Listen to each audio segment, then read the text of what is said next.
Good evening, Chitu sir and all my dear friends. So today I am going to deliver a lecturate on my topic women empowerment. I had basically divided my topic in three parts: challenges faced by women in the society, what government is doing for women empowerment, and at last conclusion. So women empowerment. Women empowerment basically means to empower women and get the special status as same as male gets in the society. They should be treated equally as the male. They should not be kept only for doing household activities. They should be come out and do and achieve their dreams what they want to become. Like they we can take many, like nowadays women are also getting indulged in defense field, politics and business field.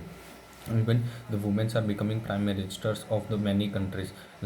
So we should empower women, so they should, so because half of the population of the world is female. So now I would like to tell about the challenges which are faced by women in the society, like female infanticide, female feticide in many village areas. In many village areas, people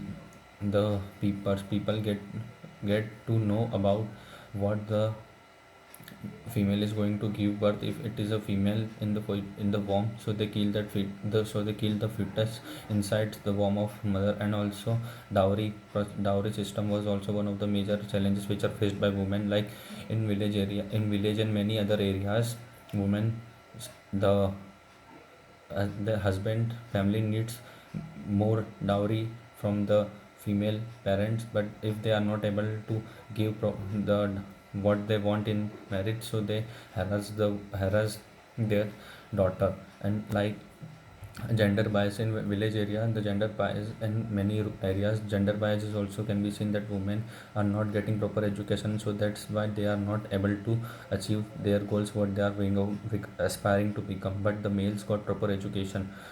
And now I would like to talk about what are the government scheme and what our constitution give rights to women.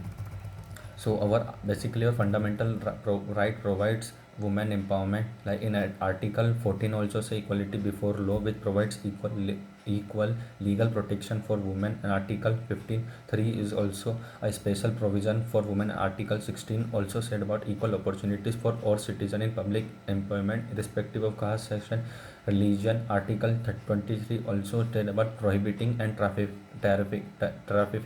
trafficking of human beings and forced labor. And I would like to now tell about government schemes which act and government act which empower the women. Like first, beti bachao beti padhao was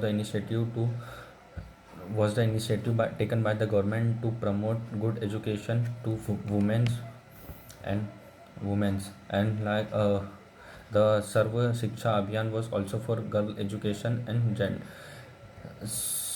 Kishori Shakti Yojana was also for empowering women. And at last, and there are many more, but Sabla is also for empowerment of adolescent girl. So, and in year 2001 was declared as women empowerment year. And at last, in conclusion, I want to say that women should also be treated as equal as male, because half of the population of world was carried by women, and the women are the one who gives birth to us. So we should not be gender biased, or and we all should